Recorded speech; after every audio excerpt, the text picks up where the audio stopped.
and welcome to the Dash. We are hanging out tonight with our friend Scott Pullan, and he and I have been friends for about 30 years now, right, Scott? We Well, met you were 10, along, I think, when we met. at least, yeah, just 29 now, so yeah, it had to be about 9. He's over in St. George, Utah, and we met doing nutraceuticals and weight loss back in the day. And oh, we lost Peter. He'll be back. And then we turned around and reconnected in personal leadership and development, and where you went. And how many years did you work for? 15 years as a 15 years, and you were a catalyst in that happening, actually. yeah, it was just kismet, right? All that, It stuff that, was totally. yeah, it Yep. was really cool. And it just so happened that I knew something when somebody was standing in the room, and I went, and he went, and the next thing you know, 15 years later, yeah, it was definitely a powerful thing. And then we turned around and reconnected with the Dash when we launched it, and we hit the pause button, and 5 minutes back, and oh, we got Peter back. And 5 minutes later, we reconnected, and there was this other magical thing that happened. So it's just how it is. Peter, how are you?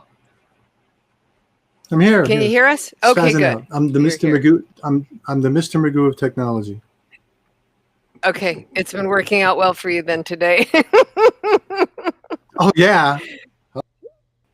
Yeah, it's okay. It's absolutely okay. So yeah, so I just did learned a little bit of an Chords work better when they plugged in. Who'd have thought, really? So Scott, I was just explaining how Scott and I met, and so you have 5 kids, and you have some great news. Tell us about it. 5 kids. The Mhm. the oldest is just about to turn 40, and the youngest is about to turn 30. And we just got news, I think, 4 days ago, that come June we're going to finally be grandparents. That's a whole dash in itself, that whole Sweet. grandparents part. Right, Pete? I hear it's the coolest thing on earth. It is. Way better than parenthood. You wouldn't think it could be after, If I would have known, Go ahead. I would have cut out the middleman. I would have cut out the middleman. I think we all would. That's why they don't tell anybody. You can't really get it. Yeah. You can't really get it. Well, I think kids nowadays have far more common sense. Mm-hmm. Now, we were married by 19 and had our first kid by mid 20s. So I was 22. they I don't think. seem to be in nearly the rush anymore. That's good. That's good. But there is something like, okay, so kids having kids, big problems, right? Agree. 40, I was exhausted by 40. Like, I can't even imagine having kids in my 40s. And that's what people are. My best friend, Bonnie, I have 2 best friends since I was 12 years old, Bonnie and Mike. They each had a baby the year I had Liam. I had my first grandchild. And I thought, Wow. no, not this girl. Nope. Would I love to have a baby, with Alex, because we don't have any of our own combined kids. He's always said, we have plenty of kids, and I get to have grandchildren, and I don't have to do. Crystal didn't sleep for over a year, Dawn. I don't think I have that in me as a human being. So we got to do Liam, and he was premature, 16 weeks early, miracle baby, 12% chance to survive. So Alex's entire experience of pregnancy, birth, and like the fight for life was just so intense. He was like, I'm good. I'm good. We're just going to have grandkids. It'll be great. Well, it's an interesting story. Our son, who he and his girlfriend are having the baby in June, he's actually our adopted son. Nice. So we adopted him from the Marshall Islands when he was 10. Yep. I was there. Well, I wasn't there, but it's a whole, you were around during that time. I was around. Sure. Been around a long time. Yeah. So very cool. Kim must be so adoption. I Oh said yeah, Kim. and anyone Kim that's been must through be adoption excited. knows. Kim, my wife, yeah. Anyone that's been through adoption knows that that process of adoption is equally painful in comparison to childbirth. And Yeah. I'm not saying that as an Mm-mm. ignorant, arrogant man. Mm-mm. My wife would be the first to tell you. It's just a different path, but Yeah. It's same blessings, same pain. yeah. I've Yeah, I've I've had friends who have done the adoption route and the fertilization route. I have yeah. friends who were a lesbian couple who decided that they wanted to have a baby, and then her sister decided they wanted to have a baby, and they're married couples, and the things that they've struggled with and the complexities of the adoption issues, and if the Yes. baby is in your uterus but it's both of your baby but you both have uteruses, and like the complexities of all of it, and we live in a very complex world now, it's like everybody is free to be whoever they are, and they don't have anything defining who they are. I said, I don't know that I would want to be a Yeah. teenager now. I mean, it was hard enough to be a teenager when I was told that Pluto was a planet, back to Pluto, and that boys were boys and girls were girls, and this was this and that was that. And then and I didn't listen to anybody about anything anyway. I mean, I'm such an independent thinker that, I've been, flying the rainbow flag for my people for a long time. I've always fought the good fight, clearly. But the reality is that I can't imagine. I don't even understand. And I know a lot of trans people, but the choosing not to identify part really breaks my brain. And how do you, Yeah. how do you not know or not choose? Um, I mean, I guess I'm so label aware or so programmed to label chair, desk, boy, Mhm. girl, dog, cat, that it's my old school brain that is just like, what does that mean though? What is that? And the Toltec Indians say, uh, when you don't know who you are anymore, congratulations, because now you can be anything. And I guess that is the consciousness of it. It's just Yeah. that my need to define is just like ah. So it's a strange and fascinating 2020, you know. But oh Yes. my god, I can't wait until you have this baby, and then you're gonna be like, oh my god, you were right about that multi-generational love bomb goo thing. Well, I'm sure there will be pictures all over Facebook. I'm So, sure there will. I'm sure there will. yeah. So Scott, I even told Peter about this, and I've been waiting like a cocker spaniel at the door for the postman to come because I'm so excited about what. So I'm just gonna let you got to tell the story. We've been talking about food all week because we're Italians and it's the holidays, and it's been for a week now. But tell us, tell us about Well, this I was magic. hoping your package would be there as well, I know. because the experience of something is always far more powerful than someone just telling you about something. Well, we're So, gonna we're well, tomorrow or Friday. we'll do this in a week, or a couple There of you go. weeks. We'll revisit it again.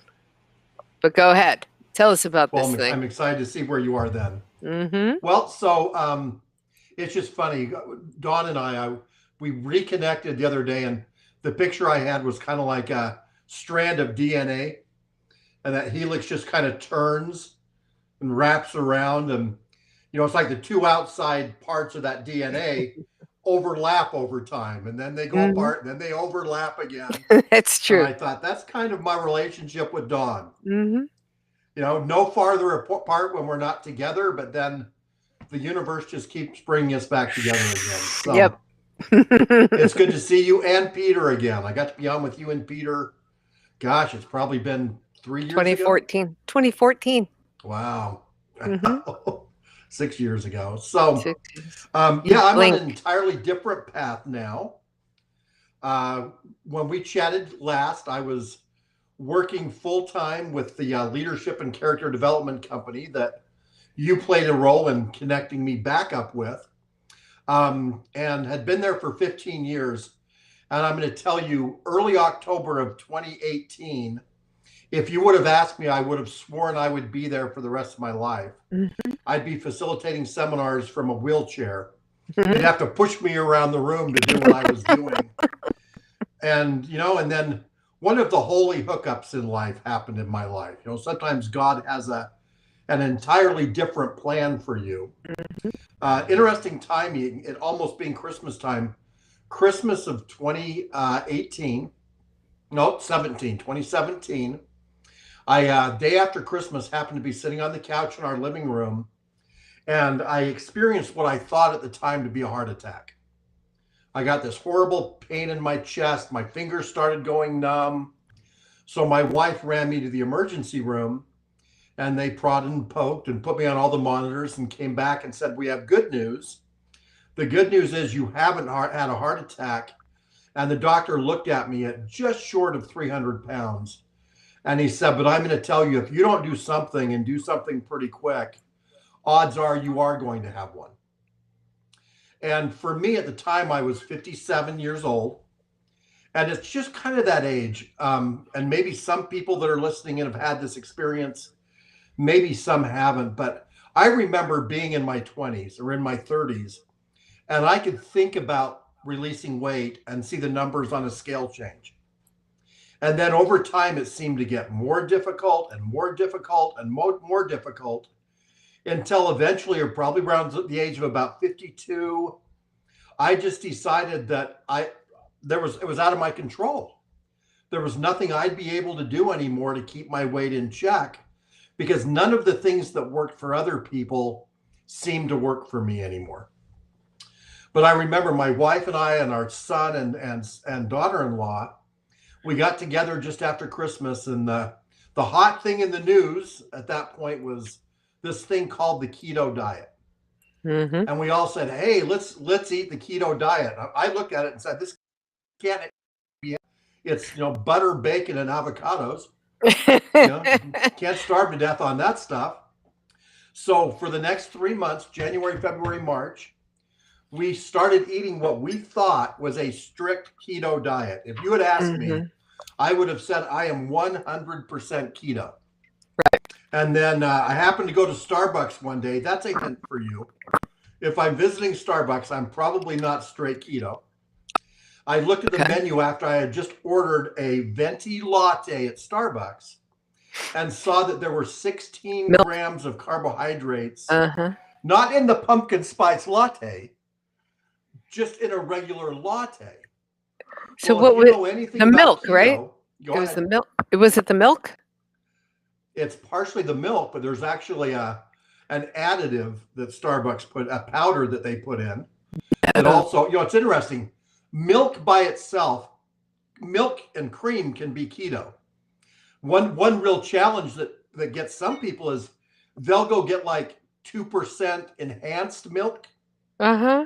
because it's not watery, it's not that blue colored milk, but it's nice and thick and white like milk. Well, yes, it's because they put starch in it. Well, that's basically what I was doing with my Starbucks latte. At Oh least my once a day, and God. sometimes 3 times a day, I was putting 16 grams of carbohydrates in my body over and over again, And never thinking know. I was doing keto. Yep. Wait a minute. So Well, what's it called? Wait, this is important. This is yep. full disclosure. What is it? It's called? Can you get it without it? My stream is down. Yeah. So it's just a thickening agent. It's just something to make it. Thickening agent. Okay. Yeah, to make it smoother. So, so the good news is in those 3 months, I happened to release about 7 pounds, which I figure is great. But what I realized was the reason I was releasing some weight was not because I was eating keto, but because I was eating a relatively low carbohydrate diet, since basically the only carbohydrates I was consuming were from my Starbucks latte. And anyone that's done any research on keto or the keto diet or had an experience of doing it, they know the benefits and they know the sensation of being in that magical state of ketosis, right? So I didn't necessarily know that state, but I knew the benefits. I knew I could use some fat burning. I knew I could use more energy and mental clarity and focus to be able to sleep better. Those were things that would be nice, but I also had discovered the downside of the keto diet. One is it's impossible.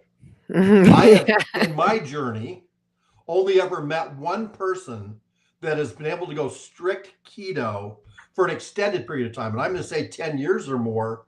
And for him, it's for medical reasons. He couldn't physically exist on any diet but the keto diet. It is hard. And the second challenge to it, it's hard to maintain it. I joke and say, people talk about the state of ketosis. I think it's got to be this really thin strip of land between Nebraska and Kansas. Yeah. It's really hard to find. Yeah. And if you're moving at any pace at all, you're going to blast right through it and never even know that you were there. Yeah. So I figured that my keto days were probably over. And my wife happened to be driving down the street here in town one day, and there was this goofy little hand spray painted sign. It was on St. Patrick's Day, had some green balloons on it, and it said, "Drink ketones." So my wife was just proud enough. She didn't dare walk in and say, "What is this drink ketones thing?" So she called back home to our son and said, "Hey, go down the street. There's a sign that says drink ketones. Go see what that's all about." So we did. And I was out facilitating a seminar that weekend. And I remember coming home and having my son ask me, he said, "Hey, Dad, what if you could drink something? Just drink something and be in full therapeutic ketosis." Back then, it was within an hour, within 60 minutes, and stay there for 4 to 6 hours. And my reaction was a pretty typical reaction. I said, "Can't be true. Sounds too good to be true." If it was true, why would people be eating the keto diet and not doing this? Right. Well, that's the day I started, April 3rd of that year, and I've not gone a day since. Let me take that back. I was in the hospital overnight one time, had to be on a strict diet. So I've had one day in the last 2.5 years that I haven't started and finished my day with ketones. Yeah, that's amazing. That's amazing. The first thing when you said, because I was just asking you in passing what you were doing, and then I was on the phone with you to book the show, and I got so completely derailed by you telling me that. I was like, okay, stop everything. How do I get it? Did you just say I could drink ketones and be in ketosis in 30 minutes, and that I don't have to eat fat? And I mean, I'm primarily vegan, right? I do my best to stay there probably 90% of the time, but welcome to the holidays. And I also attempt to stay gluten-free and lactose-free. I'm human and I'm Italian, so all of these things get in my way a lot. So when you said, yeah, if you're Italian, good luck to any Italian on a keto diet. It's just a nightmare. Noodles and bread are gone. Well, yeah, as our tomatoes really tomato fruit, and they're high in sugar. And the first time I was ever told that I was lactose and gluten intolerant, I said, "Wait, so you're telling me I can't have cheese or any form of bread or pasta?" I was 23. I said, "Slip my Italian," and I left. I walked out of the office. My wrist. Over years, I figured out they were right. I'll tell you, my wife is a fabulous cook, and she does make a really killer keto pizza. And we probably have keto pizza about once a month. So I do not eat a keto diet. In fact, in the last 2.5 years, one of the routines you absolutely have to follow to live a keto lifestyle is you have to count your macros. You've got to know every bit of food you're putting in your mouth or drink, the amount of fats, carbohydrates, and proteins that are in there to get to that perfect ratio of 70% fat. Just think about that one. Yeah, 70% fat. Of all the calories you eat coming from fat, 20% from protein, and no more, because if you ingest too much protein, It the turns into body will break carbohydrates. that down into sugar, and only 5% of your total calories from sugar. So I have never once counted my macros. It's a nightmare. I was trying to do it in a very primitive reality for a while too. So pork rinds with mayonnaise, with sriracha sauce, and a slice of pepperoni, and a little block of cheese. And I was like, that's keto heaven. Yeah, it's keto heaven, but anything that it's all you eat, it eventually makes you gag. I mean, for me, like if it's like I lived in Thailand, I ate so much pad thai, I was so sick of peanut sauce that it took me almost a year home to actually be like, okay, I think I can tolerate it again, because it's like I don't know how people who live in a specific country only eat like the same flavor. I guess it's just an Americanism thing for me. It's like I have to have variety, and it's just that I couldn't do it anymore. I ate so much tuna when I was in a bodybuilding gym. I was a personal trainer a million years ago, that I couldn't eat salmon for almost a decade. Like I ate so much salmon because it was right there. It was perfect. It was this, it was that, just eating like chicken breasts, So I can't, I'm not that girl. And Peter, he just giggles. Look at him. He's just like, yeah, I eat whatever I want. I'm like, this is too much work. You got a big hum. It sounds like sorry. It sounds a little bit like a religion and way much work. Right. Which is why when Scott says, so you just put this powder in the water and you drink it and you were absolutely in ketosis. Okay, so here's the really interesting thing. I'll show you. Him and I are talking on the phone. Go ahead. Him and I are talking on the phone, and I say, well, I know a lot about keto, actually, and I have this amazing book called The Ketogenic Bible. You see it, Peter? Here it is. Pete, look up. Okay, he can't hear me. Oh, there you go. See, I had this book. I'm trying to move my cords around. Okay, so I had this book on my, in my thing. I had like just a few books. Hold on, Pete, that hum is bad. I'm gonna mute it. Okay, so what basically occurred was he said, "Oh my God." Well, or I don't know if you said, "Oh my God." I say, "Oh my God." That one of these guys is the guy who formulated the product you were telling me about. Is that correct? What names you have on there? Is it Ryan Lowry? Yeah, Ryan Lowry. What's the other one? Jacob Wilson, Dr. Jacob Wilson. Jacob Wilson. Mm-hmm. Ryan and Jacob own a sports performance facility down in Tampa, Florida. It's called ASPE. It's probably the premier sports performance lab anywhere in the world. And the two of them are actually the product formulators for our product. There you go. And this book is crazy science, nerdy, absolutely. The stuff on cholesterol probably saved my life. I was amazed by the stuff about the cholesterol. I have friends who are epileptics who, so you got to talk about this stuff. So talk about it. Right. So in that book, what they're gonna talk about is not the benefits of eating keto, but the goal of your body being in that state of ketosis. Exactly. Right? That's where the magic happens. Mm-hmm. So they cover what are called endogenous ketones, which are the ketones your liver manufactures when you're eating that perfect ratio of foods. And then there are references in there to something called exogenous ketones. Right. So endogenous is from within your body. Exogenous means they're introduced from outside the body. So I get people all the time, they say, Scott, what's your exercise routine? I'll show you my exercise routine. I get a shaker bottle of water. I get a packet of what's called Keto OS NAT. Mm-hmm. NAT stands for natural. Mm-hmm. It's the only purely natural. It's actually made through a fermentation process, the way your liver manufactures ketones. Okay. So the only all-natural, bioavailable ketone product on the planet. I tear that open. I pour the powder into my glass of water. I'm nowhere close to the state of exhaustion yet. Mm-hmm. I You look shake like that up. you're breaking a sweat, really.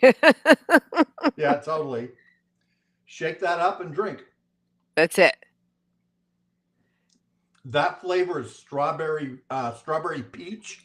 Oh yes, This is so excited. amazing. When I started 2.5 years ago, our flavor choices were basically Maui Punch with caffeine and Maui Punch without caffeine. Mm-hmm. And now there are all these blueberry acai, Yeah.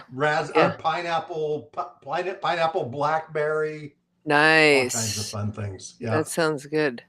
All right, so you told me that when I drink it, because this will be hopefully, I really hope that they do bring it tonight, because I'll be really mad if I don't get it till Friday. But it's okay, because everything being Thanksgiving and all, I'm like, oh my God, Yes. 9 o'clock tonight. They're not going to bring it tomorrow. So you said that I needed to drink it in 15 or 20 minutes. Why? So here's the way to think of it. I don't want the ketones that are in this bottle to simply go down my throat and out the other end. I don't want them to stay in my digestive tract. Mm-hmm. By definition, ketosis means an elevated level of ketone bodies in your blood. Mm-hmm. So if I drink it too fast, the ketones don't have time to absorb into the bloodstream. And if I take too long to drink it, I'm never going to get enough of them in my bloodstream at the same time to reach that therapeutic level of ketones in my blood. Mm-hmm. So the recommendation is take about 20 to 30 minutes to finish the entire thing. Don't just sip on it all day long. Usually I'll put ice in it in the morning because it tastes so good. I'm tempted to chug it. Mm-hmm. So I like to put ice in it because the ice will slow me down a little bit. Gotcha. Okay. I gotcha. So yeah, I mean, I think that anything that can put me into ketosis for 4 to 6 hours a day is my friend. I found that I was telling our viewers the other night that I had read this book called The Longevity Diet, and it's brilliant, Mhm. and it's it's all about how fasting works in the body, and how and it was completely in alignment with the ketogenic Bible. So I started to fast, and then I'm reading how fasting throws you into ketosis, right? And 3 days of fasting and I'm in ketosis guaranteed, and then I'm shredding, right? So I have like all this mental acuity, but I have no calories, I'm exhausted by day. So it's like this, I get all the benefits of ketosis, my body heals and it gets rid of any illness, and it does all of these amazing things that the body in starvation mode basically does. Our bodies are wondrous, amazing things that if we're in starvation, it will automatically go ahead and protect all the healthy cells and slough off all the sickness. And that's why chemotherapy patients will survive and do so much better at such higher rates if they're fasting than if they're eating. And so like all these proofs and all these amazing things. This longevity diet book was truly amazing, and that with this book my brain was popping everywhere. So what I pretty much did was not eat. I wouldn't eat 4 or 5 days a week, and then I would eat, and I would basically go on a food bender, and I would eat, and then I would go ahead and stop eating. And the stop eating part is the hard part, right? Because it's like the first 48 hours of a fast, it's you're hangry, it's like, and I would get used to it, and the holidays would come, and then so it was the yo-yo, and that yo-yo is really bad for the body. It's bad psychologically, it's bad emotionally, it creates all sorts of negative, addictive, binge abuser things that I just love to fall into. It's so just I ask people all the time, if you could fast and not be malnourished, would you be more likely to fast? Absolutely. If you could fast and not be hangry, yeah, would you be more likely to fast? I would love to. Anyone fast. that knows the benefits of fasting would say yes, right? Mm-hmm. Yeah. Here's the beautiful thing. Ketones, unlike any other nutrient, Any other, unlike glucose and fat and protein, ketones do not elevate your blood sugar level.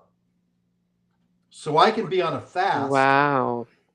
drink my ketones, and I sent you some that are the NAT formula, but I also sent you some broth. Right. So So I can that I can start do my that. day with the NAT. At lunchtime, I can have one of the broths. In the evening, I can have another NAT. And that entire time, I haven't spiked my insulin level one time, which is the goal of doing an intermittent fast. Yeah, I mean, or just straight fasting. You know, like I'm Yes. I'm a marathon runner. When meaning not really. I don't really run marathons. Let me say that differently. Not on these joints, but I absolutely. When I decide I'm going to fast, I like to just go. I like to simply just keep fasting, Yeah. and you know, all the magic The way happens you in do day everything. 5. Yeah, but all the magic happens in day 5, Yeah. 6, and 7. You know, like all the magic. I could like in the first 3 days, all my bloat goes away. So I have, you know, like any and everything. Just I'm down 10 in 3 days because I'm carrying so much bloat in my body and inflammation in my body all the time from all my food allergies and all the other things. So, but I haven't touched body fat, right? Not yet, right? There's 72 hours to get into ketosis. So I get rid of oh, nice. So you got some of your people over here. They're talking to you, Scott. Yeah. Yes. Hi, Harris, and is it Janie? Yeah. Janice. Nice to meet you both. Janice. Yeah. So I'm glad they taste good. I can't wait for them to get here. I'm so excited. I've been waiting since Thursday. Like wagging my tail. That alone is probably the biggest hurdle that we had to get over with ketones was taste. When the ketones were first discovered, there's a doctor, he's out of the University of South Florida. His name is Dominic D'Agostino. You can Google, he's a great TED Talk he does around the research he's doing around ketones and cancer. I'm not going to make any claims. Go watch his TED Talk around it. But when he what was his name? Him, Dominic D'Agostino.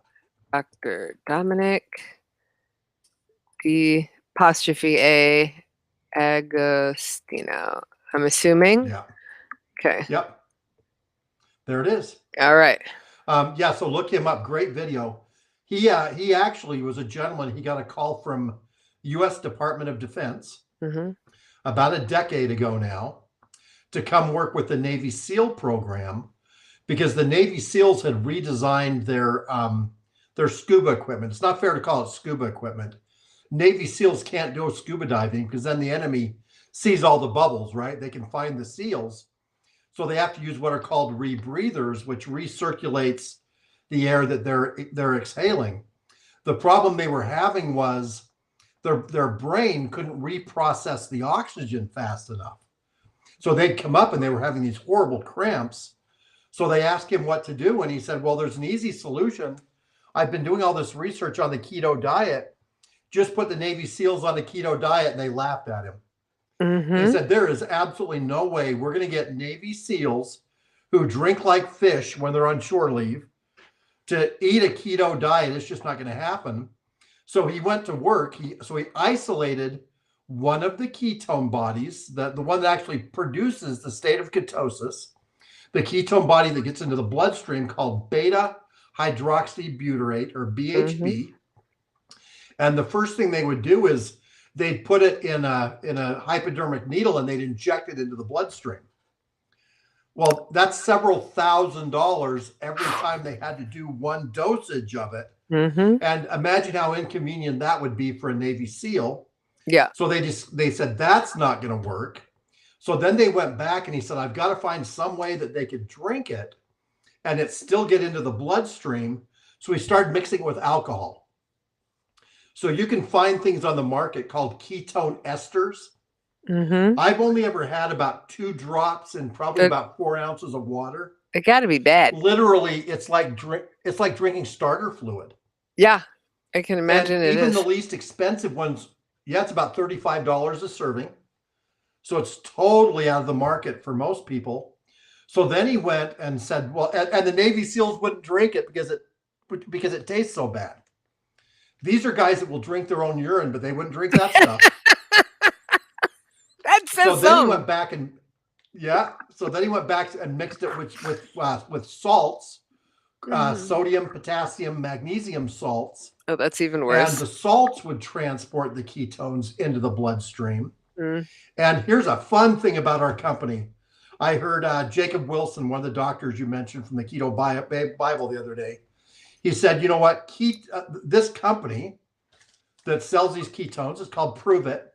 Mm-hmm. He said, Prove It is chasing the future. Everyone else on the planet is chasing us. Yeah. Just about the time other people start picking up on the technology, we're already a step ahead on the new technology. Mm-hmm. We actually have something now. This is called Keto Up. It comes in a can, so it's really convenient. But we have a new technology called free cell technology, where it doesn't have to be mixed with either alcohol or salts.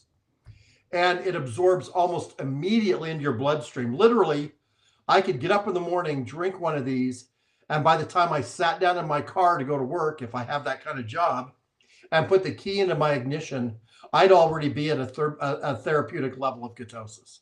Wow. So it's like instantaneous. Yeah. That's amazing. So, sorry, my dog is whining at me. Alex, you want to get Charlie? I can't leave the stream to pick him up and put him in a chair. He's an old guy. So all he does is like whine at you, and then you have to lift him into the chair. I'm like, yeah, he's like 91 in dog years. So well, my son gives his Irish setter ketones every single day. Really? And super good for him. The vet said her life was, what's that? It's super good for the dogs. Yes. That's great. The company's actually working on coming out with a pet formula. But he just takes about a quarter of a packet and puts it into the dog's food. The caffeine-free version. You never want to give caffeine to a dog. Right. But it's just made a world of difference for her. I bet you they'd like the broth. They'd love it. They would love the broth. Yeah. Yeah. Peter, he's currently dealing with some major technical difficulties, but, he's a big dog person, and, he admitted to being a chef for dogs just the other day, and he makes them with chicken and rice and does the whole thing. So I can imagine that all of our pets would do well with something like that. Because if it's good for humans, it's usually good for pets as well. I think Peter is coming back.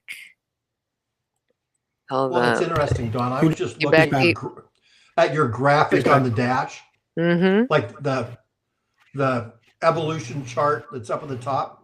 One thing that ketones will put your body in the optimum state of human performance. That's the goal. Right. With that graphic that's up top, so you have the little baby, and then you have the toddler, and then the little kid going to school, and all that. At which phase in that cycle of life do you think human beings are in the optimum state of human performance? Optimum state of human performance. I mean, that just really, I can't imagine. Is it baby? Yes. It's the baby. Think about it. The development that the human brain and the human body are going through when babies first come to the planet. What most people don't realize is babies, when they're born, and actually their mothers for the entire third trimester of pregnancy, they're in ketosis, and babies stay in ketosis the entire time that they're breastfeeding. Wow, that's cool. That's super cool. Yeah, I mean, get the body back to that place. Yeah, and speak a little bit, because Peter and I were talking about this, and I'm gonna let Peter ask whatever questions he wants to, because I know he's looking. We were just talking about the dogs. Did you not hear about the dogs there, Peter? About how? Oh, hold on. You got that hum. Go ahead, tell me. I had a customer call, so I had to help him out. It's okay. So sorry about that. Okay, well, he was just talking about the the reality of the dogs and how good it is for dogs as well, ketones. But originally, ketones, or all of this science, was created for epilepsy. So can you speak a little bit about that? Because that's people don't know. They don't get that the whole point of the whole thing was back in the day, which started on a Tuesday, and there's a whole beautiful timeline right here that talks about that. Absolutely. So yeah. So speak to that a little bit, will you? Yeah, the original research that was done on ketones and ketosis was conducted over 100 years ago. Mm-hmm. And the first studies were actually done with children that were having epileptic seizures. As horrific an experience as that would be. Mm-hmm. And so there were obviously drugs that they would try out. And one thing they finally decided was to try to change their diet.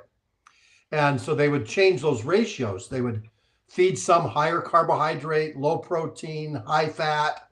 They'd throw the ratios different for the kids. And they noticed the ones that were performing the best were the kids that were eating a diet that was causing the liver to produce ketone bodies.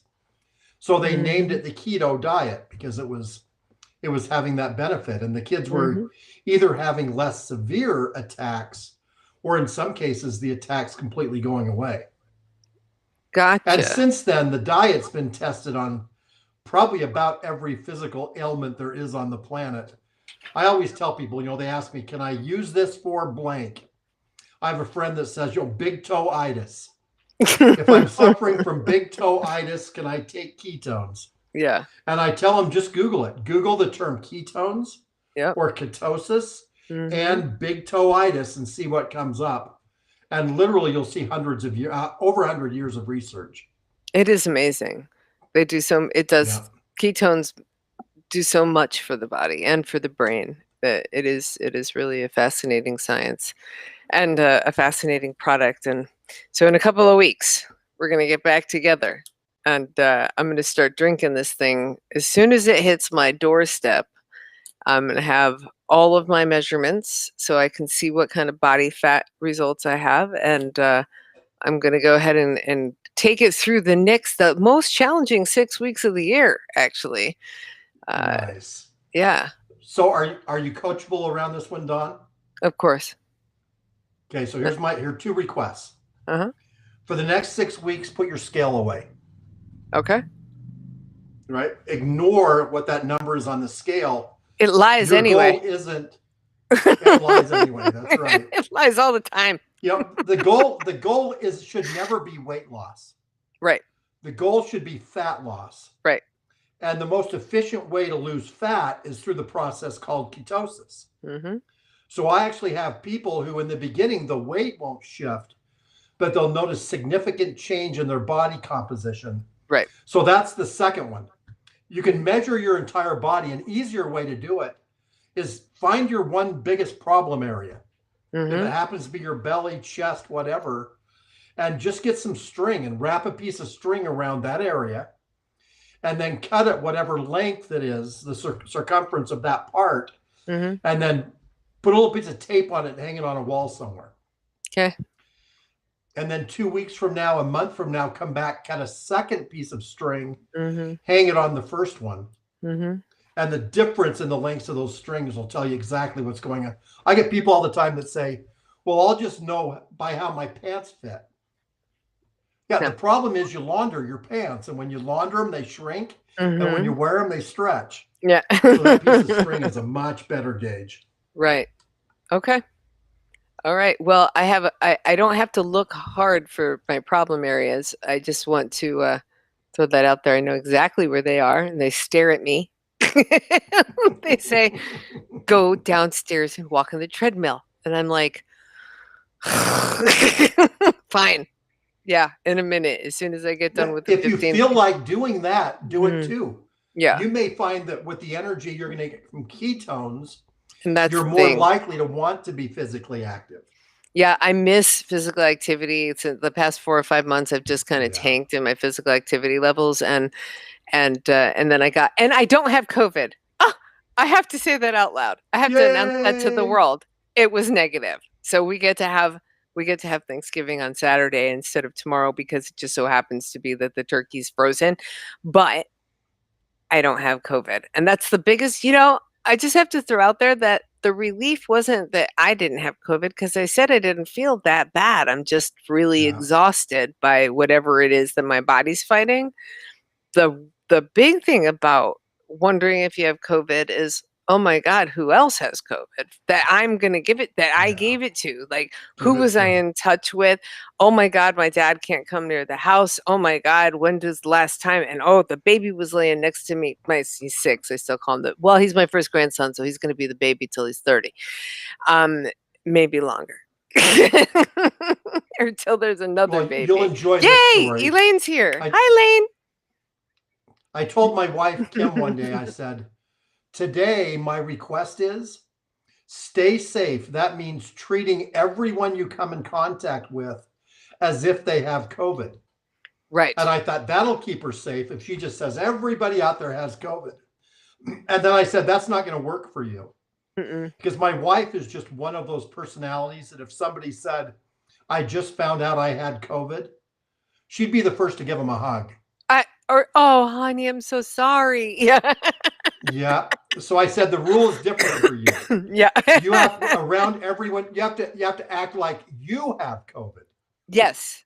Yeah. Then you'll stay at a distance. Yeah. And that's the truth, as warm, affectionate, especially huggers, we got a family full of them. Social distance, what? Social distance from my grandson or my dad or, are you kidding me? It's not even humanly possible. All right. So Peter, you have been quiet and you have been busy and now you are here and I want to hear what you have to say. You got a terrible hum, Pete. I don't know if it's going to work. I don't know. It's the same equipment I used before. Uh-huh. It's the same equipment I used before. Tell me if it goes away. Tell me if it goes away. Better. Right there. That was better. That's better.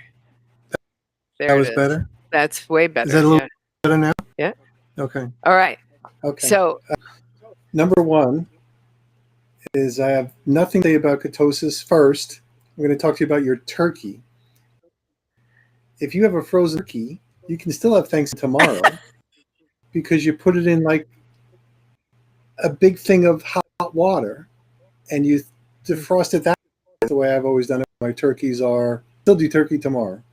Just because it's it at might my be like dad's, a butterball turkey in a solid rock. It's at my dad's house. Your dad probably has hot water. Your dad probably has hot water. He's not going to do it. He's not going to do it. He's not going to do it. Oh, he's not coming over. Okay. There you go. He's not going to do it. Anyway. It's coming on Saturday. Okay. So, there we go. So on the ketosis side, I've always, personally, it's not about me. I've always been somewhat fortunate not to have that much of a weight issue. And for me, now forget about health, but I'm just talking about weight. For me, all this stuff, being in ketosis and all that sort of just way too much work. And it sounds crazy. I like the idea that you could just drink something. And I've listened to like people like Chris Molinari, like forever being. Now, if it helps people lose weight, there's a lot of people in my just women have a hard time because they just have a tendency of just like, it's really not fair. Like, it's really not fair. It's not fair. Just about I would agree. Almost anything. I could really do it. And then I watch my wife not eat, like literally not eat. And sometimes hard. And for people like her, this is really right up her alley where she might be able to get something like that where she can shed the weight. Lucky. So, and it's not about me, obviously, it's about other people as well in my family learning about this sort of stuff. So I'm interested in learning. And I don't have the self-discipline. I have a lot of self-discipline, but not for whatever reason, there's a blind spot when it comes to the eating thing. It's kind of like the old-fashioned way of you guys, like when Chris Molinari used to talk to me about, well, you have to do this and you have to do this, you have to watch your calories, you have to do this. I'm like, oh my God, I have so many more things that I worry about relative to this. So if I saw him drinking, that would make that's my kind of thing. Yeah, that's exactly what I said too. And because, it's a matter, Alex, can you get rid of this text, the spam that was dropped in here? I don't know how to do it. It's not. I don't know how to do it. So so anyways, the very cool Spammer. thing, we have a spammer. We got all sorts of people visiting us, and we have a spammer who's dropping How the hell did we links, get a and spammer? I Oh, have in the no chat. idea. On the chat. Oh yeah, in the chat. That's You cool. can't get one here. Yeah. Hey, So that's our first spammer. I mean, it's our first That's our spammer. first It's spammer. kind of exciting. Yeah. So but I don't know how to get rid of it. So that's what it is. So the thing that I really like too is that the customer program that you guys have, because I have people, and it's a pandemic, and people are struggling financially, and they need to find ways to go ahead and find their workarounds. And so you told me about that, and that, because I was like, okay, I might be able to afford to, get myself some of this product right now once, but having a commitment level financially to something right now with everything that's going on, and getting rid of the e-liquid company and transitioning into all of these spaces, and it's like, okay, we're doing all this stuff. I really don't know that I can make that kind of commitment to my own ketones right now. And you told me about this, and I was so excited about it. It really made my day. So you have to tell me. Oh, you have to tell everybody else. I already know. Well, I tell people all the time, at least in working with us, ketones are only expensive for selfish people. Yeah. Right? If the only person on the planet you care about is yourself, and you're never going to share them with someone else, then you're always going to pay either the retail price for the product or maybe a discount price having it on SmartShip. But we have like the most generous referral program I have never heard of, that I've ever heard of. I've been with companies and had associations with companies before that had a program that says, sign up as a customer, enroll as a promoter, because as a promoter, you're going to get a discount price on the product. With us, it's the same price, whether you're a customer or a promoter. The only difference is that as a promoter, you can earn commissions on purchases that other people on your team make. But whether a person is a customer or a promoter, so the first part is the most important, even as a customer, and there's no charge to become a customer. As a customer, you find two people that start using ketones and they order theirs each month. You end up getting your ketones, or basically the average of their two orders, in free product every month. As a customer. So my wife and I, we've been using the ketones for 2.5 years. We paid full price the first month that we ordered them, and the only thing we've paid in the last 2.5 years is we pay the shipping and the tax every month to get our ketones. That's fantastic. And they just taste a little bit better when they're free. I can imagine a little sweeter. That's awesome. And it's super important. It's because sharing something that you're losing, body fat and inches and feeling better and having energy is really easy. The problem in this whole reality, and I was so happy when you told me that there was powder and that I didn't have to pay to ship glass bottles filled with water, because I have glass bottles and water. And I hate paying for those. I do. It's really you basically cool. Double the price of the product and shipping. Because of the shipping. Yeah. So it's like the fact that we can get them dehydrated and we can put them in our own water, because I've got plenty, and that we can go ahead and just get, two other people, because it's like, what are you drinking? How have you lost all that weight? Oh, I'm drinking these ketones and they put me right into ketosis. They what? And then the conversation is over. So everybody wants to. How much does it cost is the next one. You only have to pay for this once. If you only have to share it with two people who want to do it too, and it's done, and you don't have to, you don't have to worry about that. That's just like a great customer program. And I love a great customer program and a company that takes care of their customers. And I love a great weight loss product, yeah. We can fit free into pretty much anyone's budget. Yeah. Or $25 for shipping, $25 a month, and I get to stay not fat. That, I don't have to have, all that. I told you, I told Peter, I can't afford holiday spread. I'm already up 20 pounds. I can't afford it. It's just not an option, And then I sat and ate on my stream this video game, like stuffing, just a bowl full of stuffing, But I can't even have gluten, but I had to have it. It was just my first homemade stuffing in years and years and years. So my friend Well, brought I'm it. excited to hear how you do. Don't even focus on weight loss for now. I'm not going I'm to. excited to hear how you do playing video games when your brain is fueled by ketones instead of glucose. Oh, I'm sure it's going to be fantastic. Okay, so Yeah. please note, I just have to throw something out here because I'm not a gamer. All right, I was just waiting for the shock and awe to be over everybody because I know that you were all like, "Oh, she looks like such a gamer," but this is not my jam. However, there's this amazing game called Minecraft, and I thought that everybody was crazy playing it back in the day, and I got into a thing and I fell into a hole and I spun around until I was motion sick, and that was the end of my Minecraft career many, many moons ago. So here I am, and my son and Alex they're going to go ahead, and everybody's getting on the server and they're talking about mods and mod packs and how there's this new one and how this nobody knows what they're doing, and it's something that we can all begin together. And I have been okay. Thank you, Alex. So he made himself into a moderator, and he removed our first spam. Bye, first spam. Oh, that first spammer, I gotta just We tell can you, still it's only see it. spam if you don't want to buy the product. Right.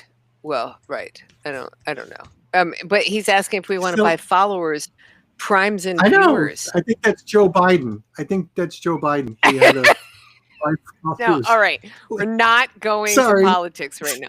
It's okay. Sorry. So anyway, we're not doing it. But anyway, so we I don't remember what I was saying. See how quickly You're that telling us about Minecraft. Okay, Minecraft. So we're playing this game, and what I find out is the entire thing is all puzzles. Just how to create a nuclear reactor. How do you turn hydrogen into power? How do you do these things that are real science and like real energy? And how do you create composting that's automated under the mushroom cows? The mushroom cows that give you mushroom soup when you have a bowl. I really liked them. So there's all these things, and I was able to farm and convert bone meal and grow. So here, if you guys ever saw my Green Friends updates, I have a jungle in my house right now. I'm growing snow peas indoors, right? I've got like all this stuff going on, vines going everywhere. I've got orchids, and I'm growing garlic so that I can do garlic greens. I've got ginger growing. I've got scallions and mint and lemon balm, and it's all over. Alex looked at me and said, "This used to be a dining room." I'm like, "And so what? We eat here twice a year, Thanksgiving and Christmas. We'll just move the table down and it'll be fine." It's gonna be my greenhouse. That's what it's gotta be.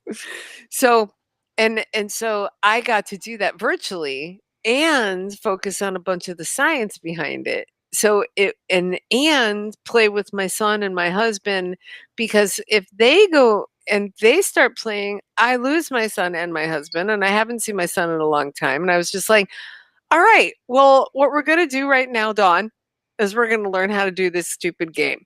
And then all of a sudden, 8-10 hours later, we're sitting there going, I said, Alex, if John is doing a stream, I could do a stream, because I'm Mama Grim, he's Grim, I'm Mom Grim, and I can do it. Hi, Susie. There's Susie, my daughter. She's getting married in June, which is what our whole conversation was about as well. Like, I cannot be fat for this wedding. Fat and old, unacceptable. Unacceptable. So we're gonna definitely get there. So that's why Minecraft. Well, the last video game I played was called Frogger. I love Frogger. It was fun. It was really fun. So I am not a gamer. Yeah. Yeah, no, me neither. I've played maybe 5 games in the past 20 years. One was like Zelda, and then one was, those Zelda games, all of them. And then, thanks, Susie.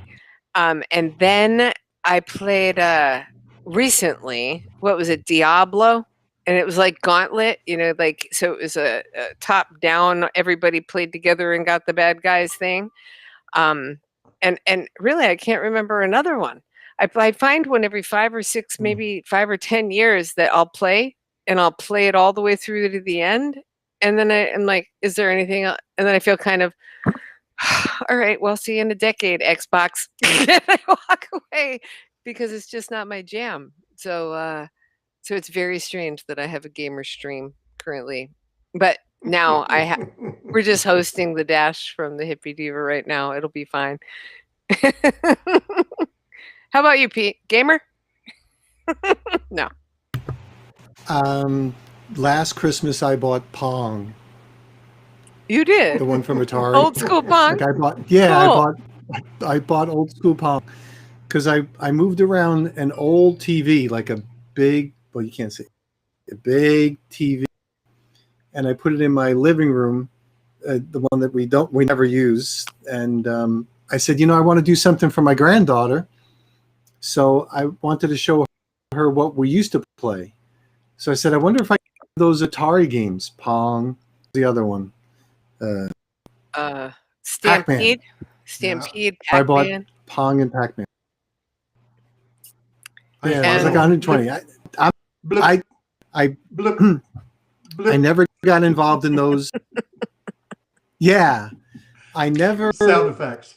in the video games. I was afraid that I'd be addicted to it. Just stayed away. All my Yeah. kids have them. We have bazillions of games and everything player, but I never got into it. They're super addictive.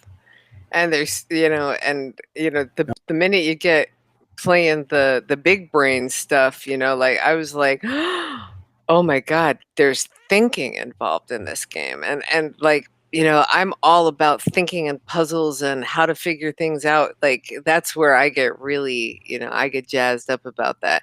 And if I can't go hiking and I can't go to music festivals and I know you like fishing and doing adventure kind of stuff, nature kind of stuff, Scott. And that's my, I just put me, give me a ticket to, anyway, isn't that They have video anywhere, games for that stuff anywhere. too.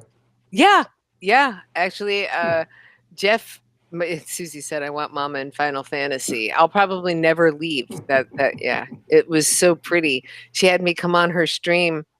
Susie streams as well. And, she shows me how beautiful this game is, the graphics. And Final Fantasy, I used to watch the intros and stuff. They look like movies, it's just like watching a movie, a CGI movie. So they're super beautiful, and there's a lot of really cool factor in it. And yeah, I'll and there again, need ketones will spread. I have to, and I like to get up and move and do stuff, and I like to get my hands dirty. That's the gardening part. I like to grow things, and I like to, and I said, I was going to do puppies and plants, and literally I wanted to breed dogs and do a community garden and do some things that were really good for the planet, and maybe do bees and whatever else I could do. But it's and now I'm doing it virtually in Minecraft. so need the ketones for sure. Well, is there anything else we want to talk about right now? And Scott, you wrote in the wrong chat, and I'm going to let you write it in. I don't know. saw Can that. can I write it in the other one? Say it. Just go ahead and say it. Well, I just wanted to, I saw that Elaine Corliss was on, and she's a dear friend of both of ours. Yep. So I wanted to say hello, my friend, and make sure I wish her a happy Thanksgiving. Absolutely. And I know, because I saw that you posted it over here. I'm like, oh no, we have to post it in the other one. And I don't want to be the one to say it for you, because it means more when you say it for yourself. So, okay, Well, so thank what's everybody doing tomorrow? What are you guys doing? Who's coming? You got your people, or are you going to be watching each other eat turkey in different houses? I know the answer. Yeah, you got your kids. You got your kids. Yeah, We're doing a Zoom Well, Thanksgiving. are you? Gotcha. We'll have our oldest son Brandon here, but he's the only one. Gotcha. Susie just made her first ever green bean casserole and pumpkin pie, and she was very, very happy Mm. about it. So we're going to be doing some Zooming on Thanksgiving as well. Pete, your people in? They getting there? my Or- well, we my granddaughter and my son from South Carolina supposed to be leaving their house like already, but they're going to be coming in around 2:00, and my wife doesn't know it yet. Oh, perfect. Oh, So wow. I've laid lots of clues. She has no clue. Oh, she'll be so pissed. She's going to be so pissed. Bet she had no But she's warning. late. I warning. No. It's like, Well, if you're you know, ever in trouble for anything, why are we let making it a be that. turkey? Yeah. We already have like all this other food. Yeah. She's like, But I why put are you out making a turkey? decorations. Exactly. Got all my Halloween decorations already. And she's like, "Why did you decorate?" I want to take pictures for my daughter, so when we're eating our turkey, we can have pictures. So she doesn't realize that I decorated for my granddaughter. So, and it's I'm gonna get yelled at. It's I'm gonna get fine. yelled at.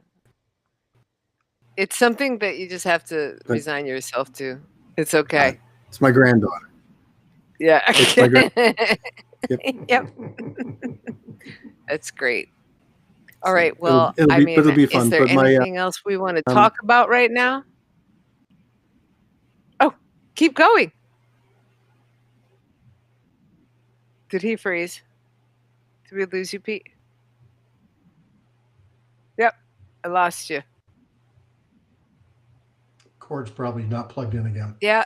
Yep. So, well, we've done an hour. Oh, there he is. Okay.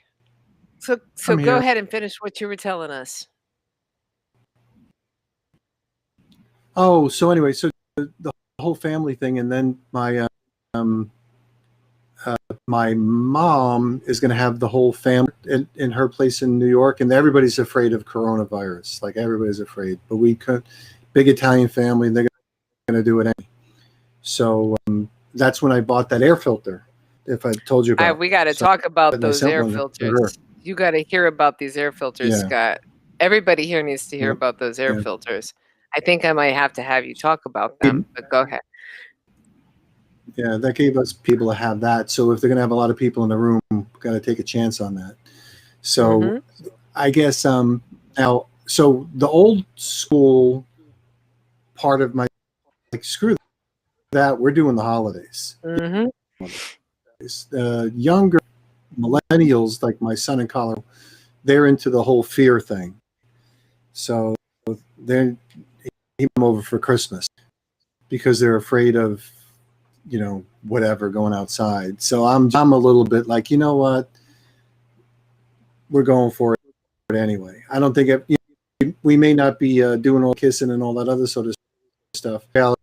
If the family was around, I'm kind of rebelling a little bit about this whole the thing. Now, if there was somebody that was really sick or really immune compromised, I would definitely take a different stance.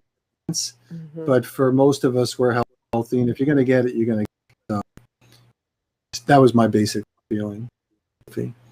So we're going to, so that's why for Christmas, we'll have everybody come down, my two sons, my daughter, I see my daughter. If they have friends over, we bought another one of those that'll kill stuff. So we'll do the best job we possibly can. Lots of IT, lots of colloidal silver, lots of all that other sort of stuff. But we're going to live and face the consequences that may be. You're going outside anyway. And a lot of people think that the face covering or the mask diaper is going to do something. Well, I mean, I think that they do things. They stop people from spreading if they have it. That's the whole point, is that when people wear them, it's not for themselves that they're wearing them. It's for others that they're wearing them. So if I have something and I'm wearing a mask, it's not coming out of me to you. But it's not a guarantee, but we really do need some people wearing some masks out there. It's a pretty important thing in my opinion, but that's, you know, I was at the Yeah, I had the COVID thing, the COVID scare, like not scared because I wasn't actually scared because I wasn't actually that sick, right? But I was worried about the rest of everybody else. And but I felt that it was as I'm walking by people in the urgent care who you choose not to wear a mask, and they're like myopic and they're nasally and they look like death, and they're not wearing masks and they're not wearing gloves, and I'm sitting there like, what are you doing sick in a line of people, not using any precautions whatsoever when you know you're sick, like, and so it's not whether I'm wearing my mask, because my mask isn't protecting me from you. My mask is protecting you from me. So if you're not wearing it and you're exercising your right not to wear a mask, you're exercising your right to infect me. So it's not it's a, you know, we all got to play nice in this particular sandbox, I think. common sense. Yeah, if you're sick, you probably. I think common sense goes along with sick, and you know you're sick. You probably should kind of a thing. So if you Right. understand anything about how You're these things breaking up work, really and the bad. idea that store, yeah, somebody could be walking through the store that you're in, and and they stick everywhere, and they're a little bit like glitter, so they're sticking all over the place. They could be sticking on the can of soup that you picked up, or when you wiped your nose after touching the shopping cart or whatever. If you're out in the wild, you're going to get exposed to this stuff. So if you're going to be in the doctor's office, like, wear the free mask. Like, I can make the mask if you're in the doctor's office. But And if you're walking in and doing public. everything else, yeah, I mean, just use common sense. Just use common sense. But my thought process is, you know what? If you're going to get sick, you're going to get sick. And he's going to get it eventually because it's all over the place. It's like that glitter bomb that blasts all over the place. And if you're in the healthcare, you probably need to be wearing a mask. You're going to have lots of exposure. So that's my philosophy. So we'll see how. Mm-hmm. Now, on the other hand, if, like, for instance, if I had somebody that had real bad illness, well, then we probably not see them at all. If somebody was overly sick with heart disease or cancer, like the baby that you have, like the little guy, I'd probably be a little cautious. But for regular people, I think they got to live their life. Oh, yeah. Yeah. And my suggestion would just be, don't make it a political thing, because it's not. No. Just do your best to be responsible and disciplined, whatever that looks like. Mm-hmm. Yeah. Yep. Just make sure you keep your people Common sense. safe, because you don't want Thanksgiving to be their last supper, You just want everybody to be, it's just turkey, It's not worth it. So making sure everybody's okay. Like, and that's how I felt about it, I didn't want, if it could be, the last thing I wanted was my dad to come down for turkey if I had COVID, Yeah. Yeah. Yeah.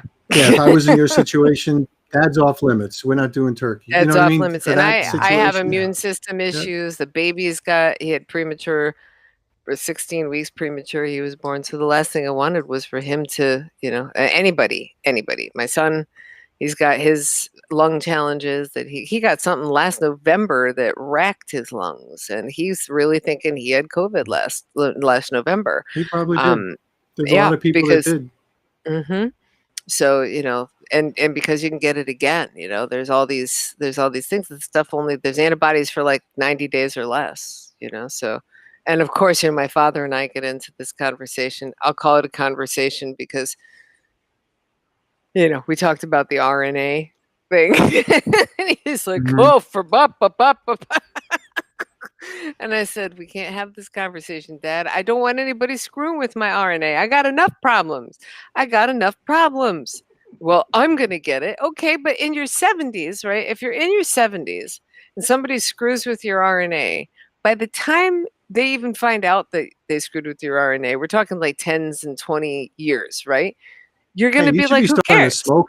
You should be smoking at 70. You should start Yeah. smoking Did and you ever see? drinking. You know what I mean? A little It's heroin. like I mean, that's like that movie Little Take Miss up Sunshine. skydiving. Yeah, it's like, now's when you could take all your risks because you're not screwing with the future generations. You're not screwing with anything, genetically that's going to be passed down. Like Liam doesn't have to worry about, getting a third ear on his forehead because of something that, you do or I do because, he's, but when you're, 6 or 30, or even have another potentially 50 years on this planet, you could live through some of that hairiness. We don't know because we don't know what it's going to do. So it's, there's no conspiracy behind it. I just don't want anybody messing with my RNA tomorrow.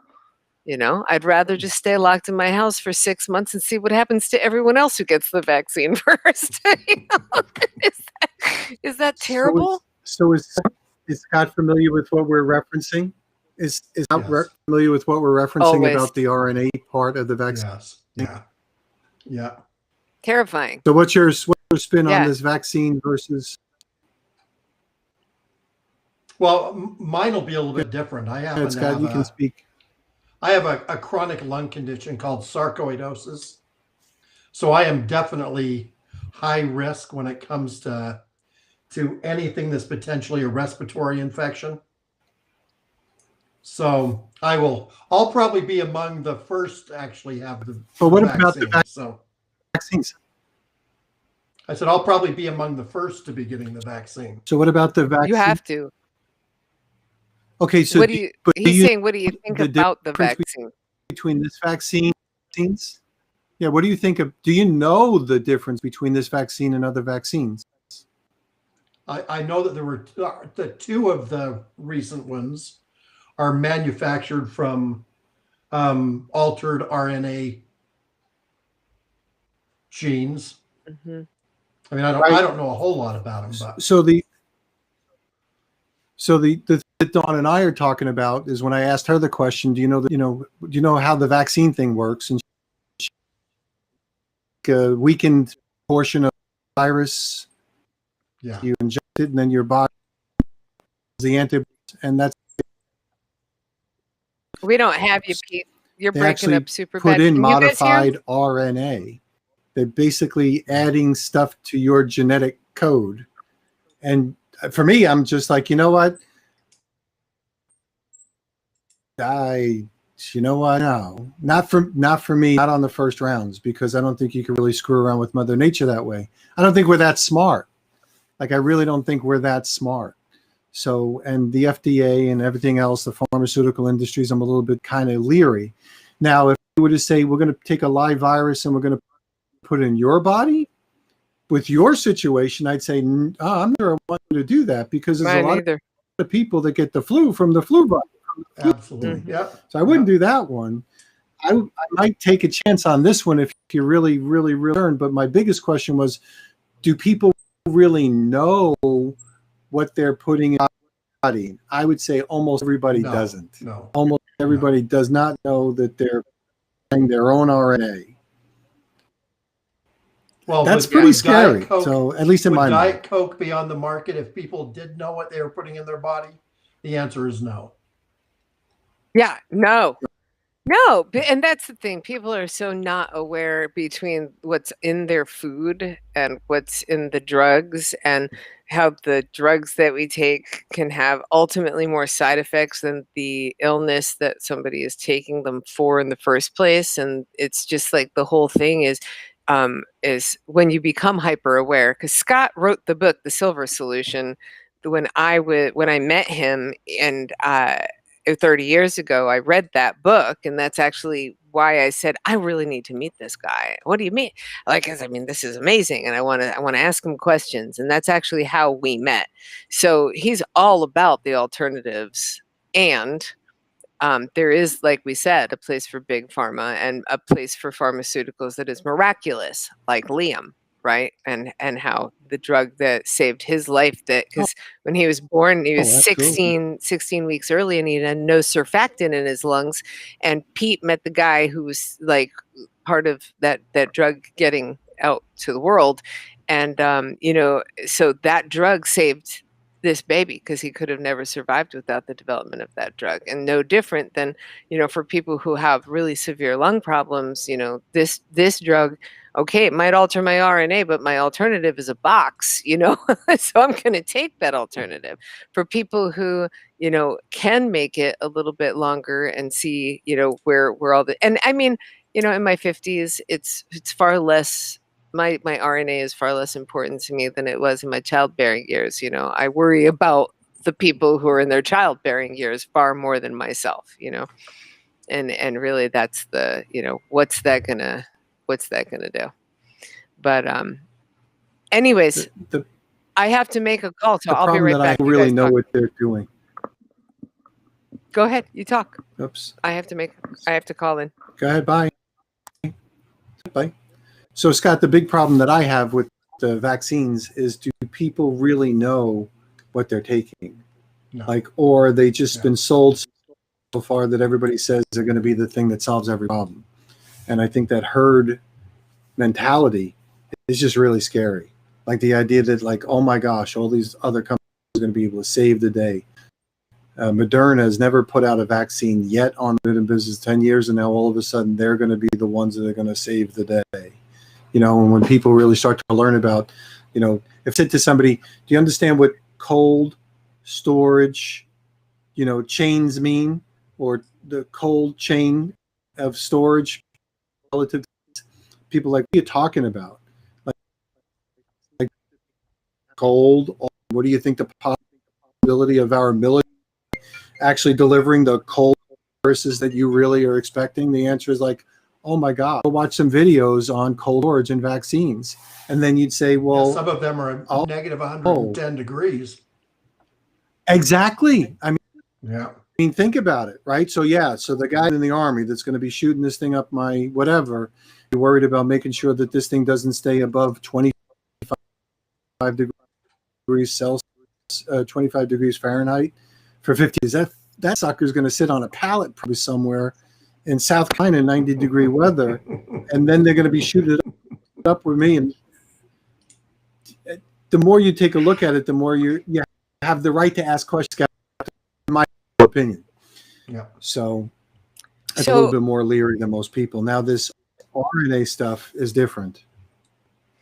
And okay, so speaking of, because let's move off of, is it okay? Can I derail this train? Because I was wondering, Utah. I mean, how is Utah with everything that's going on? I know that you're in Utah. It's such a beautiful, wide open place. I mean, are you guys dealing with, like, the Arkansas is a mess when it comes to coronavirus, but what's going on over there? Well, we got off pretty easy during either the first wave or the first and second wave, depending on how you want to classify it. Mm-hmm. But this last wave has hit Utah pretty strong. The news report said this morning 1 out of 52 people has contracted the virus. Mm-hmm. And most of the state is very rural, but we have this wonderful thing running through it called I-15. Mm. So we get all the traffic from LA going anywhere. So, got it. With my lung condition, I stay pretty well isolated most of the time anyway. But so, I mean, I've lost 2 good friends. What?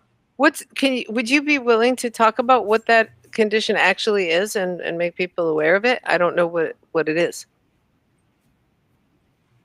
Oh, the sarcoidosis? Yeah, what's sarcoidosis? Oh, so it is, you've probably heard of like fibrocystic lung disease. Mm-hmm. So you get these fibroids that grow in lung tissue. Mm-hmm. It's interesting. Every time I go to my pulmonologist, the standard questions are, have you ever smoked cigarettes? The answer is no. Mm-hmm. Have you ever worked in a coal mine? The answer is no. Mm-hmm. Have you ever been around asbestos? The answer is no. Are you a black woman? The answer is no. No. Mm-mm. So they really have no idea what causes it, although it's a very, very common condition now for first responders that were involved in 9/11. Mm-hmm.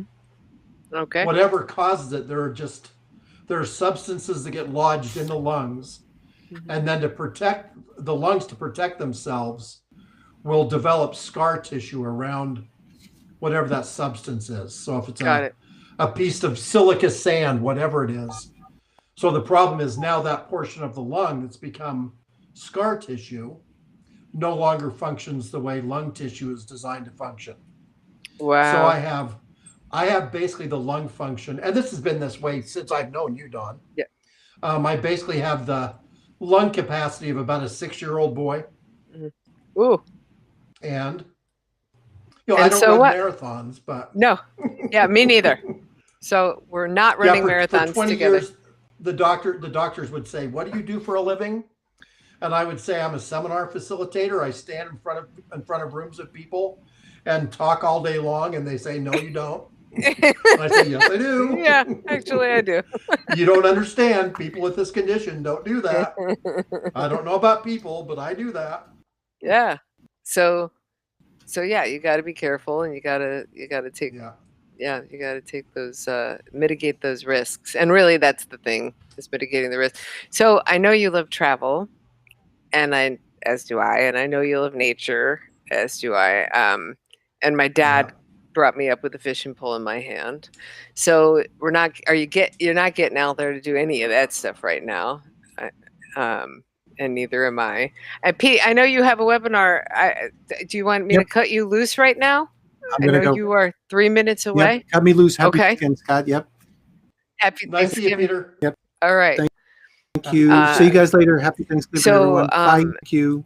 What else? What else are you filling these days with that are your coping mechanisms? I mean, I mean, that's one of the things. Minecraft clearly is one of mine, and now I'm back into doing this, which I love because I get to see the faces of all the people that I enjoy. What are you doing with your time? I know you're doing Prove It. Well, yeah, I'm working the business. I'm doing my best to try to avoid the world of politics and news. Yeah, me as too. much as possible. Don't even watch. I don't even look. I don't think I have any family on, so I can say this. Mm-hmm. For Christmas last year, I went and found ceramic gnomes. I kind of have a thing for gnomes. I don't know why. Oh, gnomes. Like little garden I'm like, gnomes. noses? What are you doing with ceramic noses? Gnomes. So I found some ceramic gnomes and painted them for the entire family.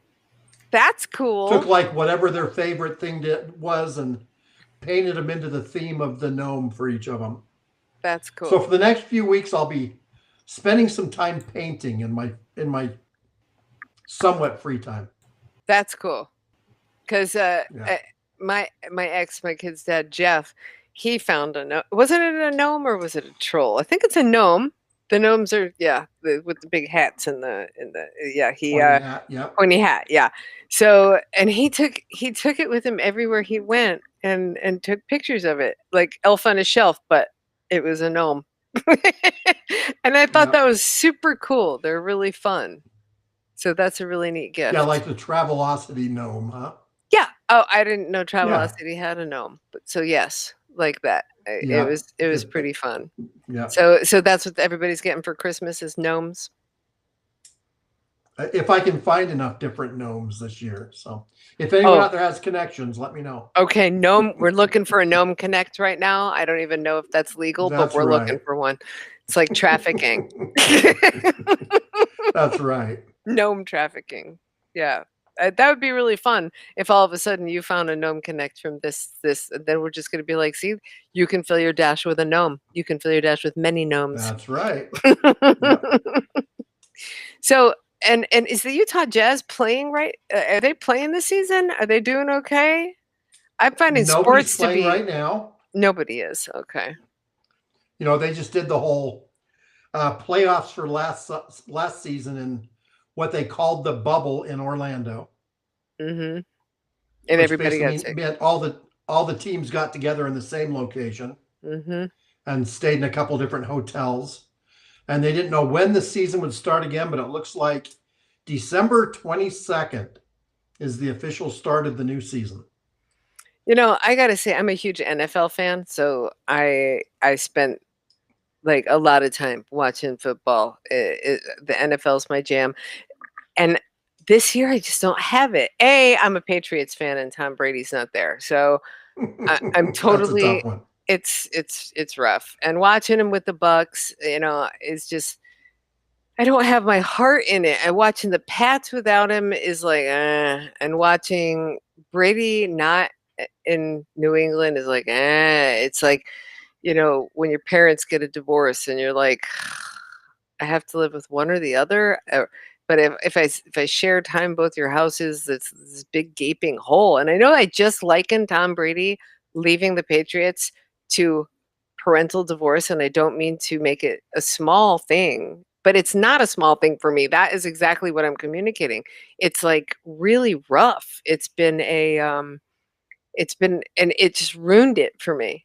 And so now, mind you, I love watching all the teams play, and I love Kansas City, and I love Patrick Mahomes, and I just really dig the Saints, and I dig the Rams, and I even was rooting for the Bears for a while there, and I have all these different interests in the NFL, but watching now, it's just like you never know who's going to play.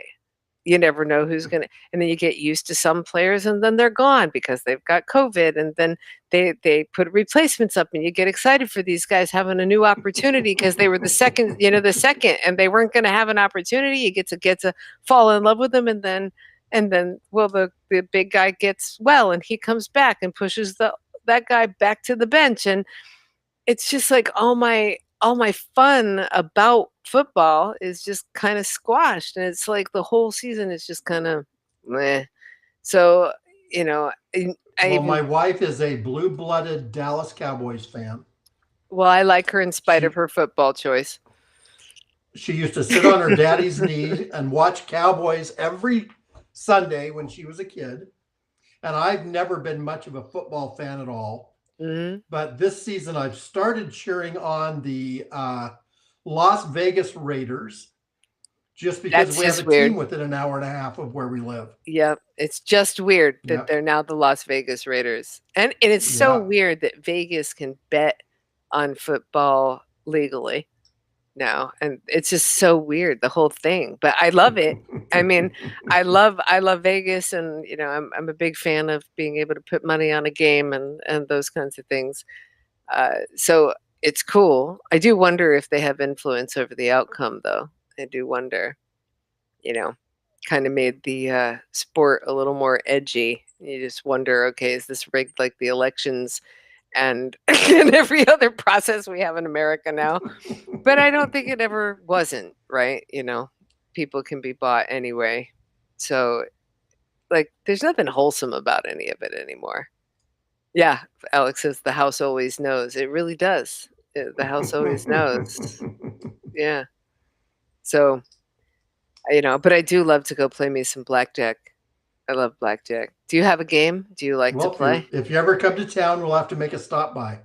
Oh, I plan to come back to Utah now, and you're back over there, Yeah. and I love Utah. It's a good place, and I have good friends. Well, we're in the prettiest part of the state. Where are you? Most people think of northern Utah. We're in St. George. Oh, yeah. So No, we're I where have the company used to be founded that we worked with before. yes.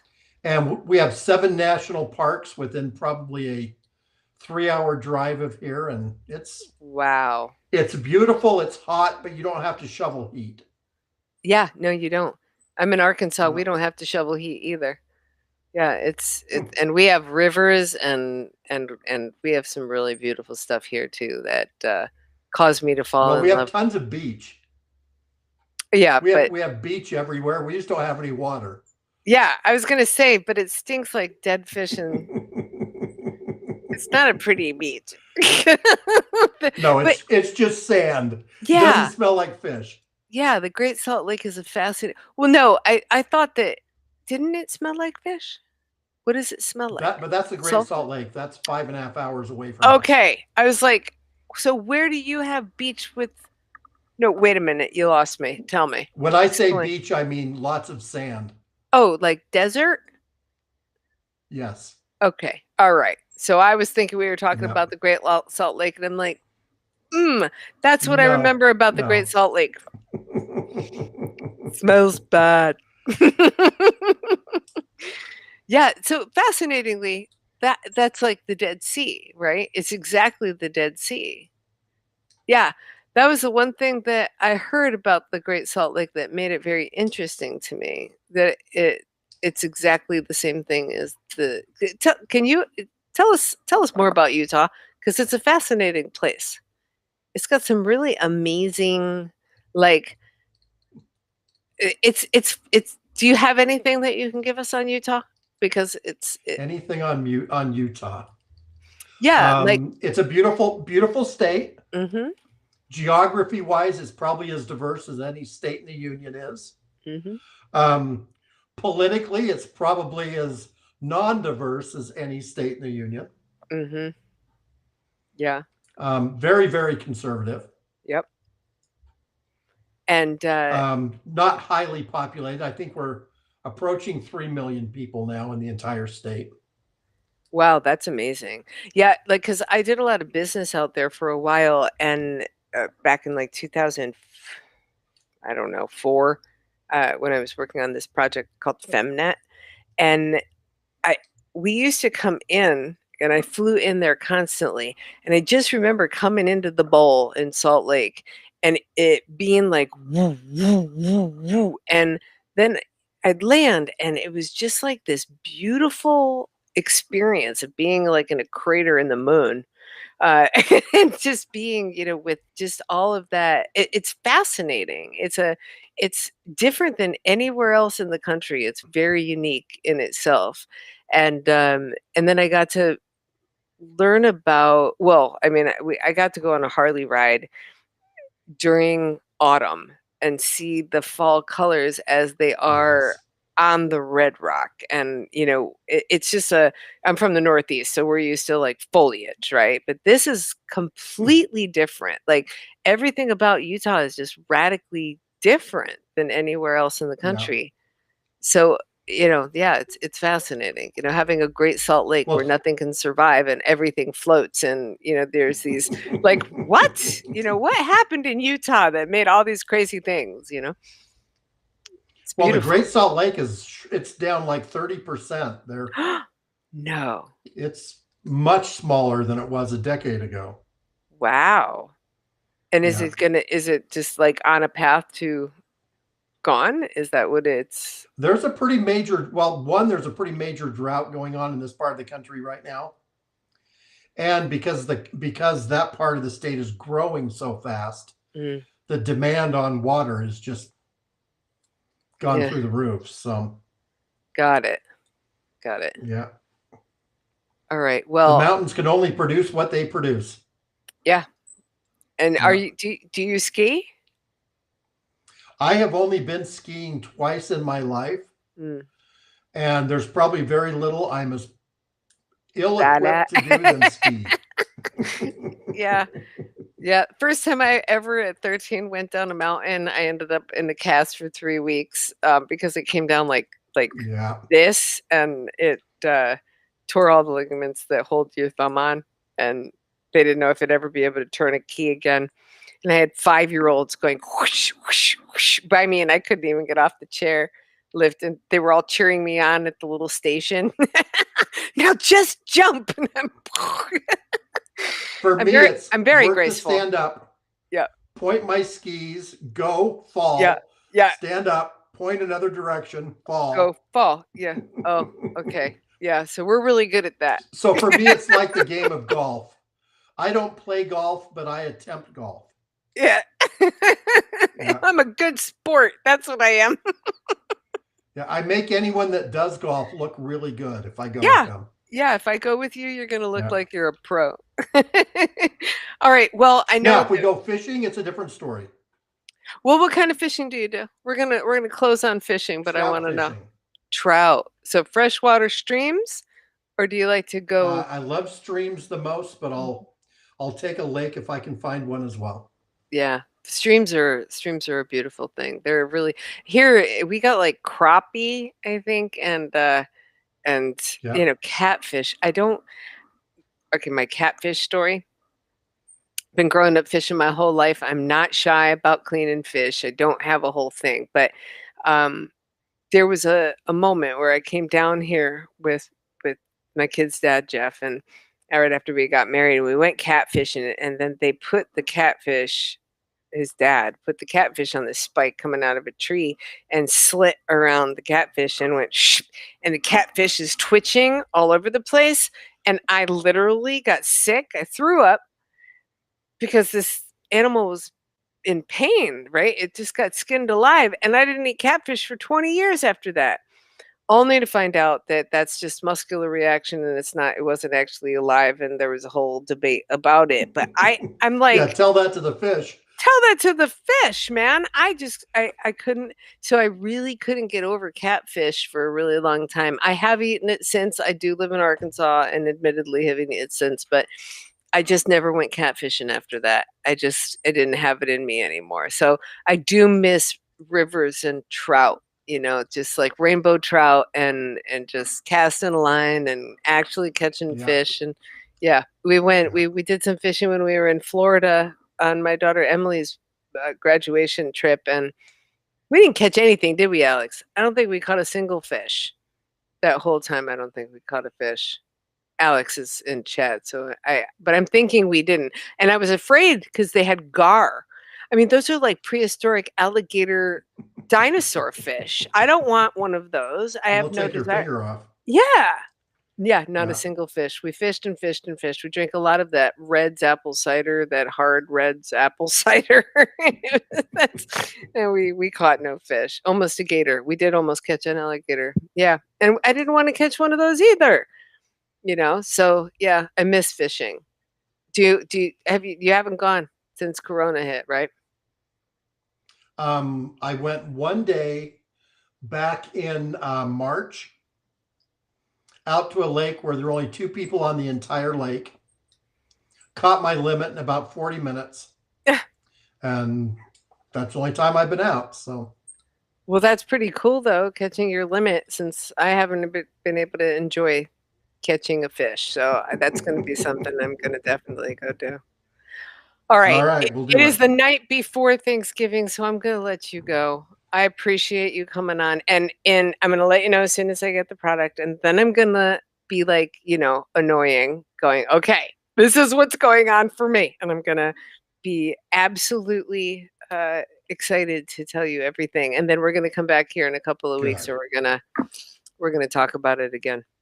And you have an Perfect. amazing, amazing holiday. And all of you out there, have an amazing Thanksgiving. Eat way too much, as is the tradition, and be good to each other and stay Stay safe. safe. Stay safe. And mwah, we'll Yeah. see you. We'll see you on Sunday night. Bye. See you soon. Bye See you bye.